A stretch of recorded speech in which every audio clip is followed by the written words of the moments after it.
Айланайын жеңишим. О, Бакбаке.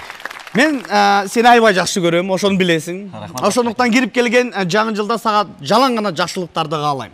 Рахмат. Ден соолук болсун. Эми сага ден соолук аябай керек да, билесиң да. Албетте, кимге керек? Өмүрүң узун болсун, ийгиликтүү бол. Мен чын жүрөктөн ишенем, ушул 2016-жыл именно сенин жылың болот.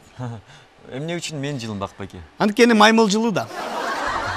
Сиз негизи Бакбаке аябай тамашакөй жигитсиз да. Мен ойлойм да, 2015-жыл Бакбаке сизге аябай мындай жемиштүү жыл болду десем, жаңылышпайт окшойм, Бакбаке? Эмне үчүн? Анткени сиздин жылыңыз болчу. Кичинекей козунун жылы.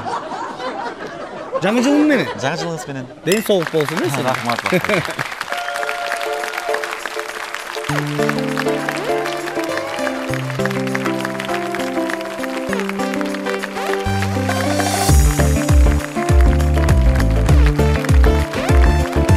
Аселечка Кадырбекова.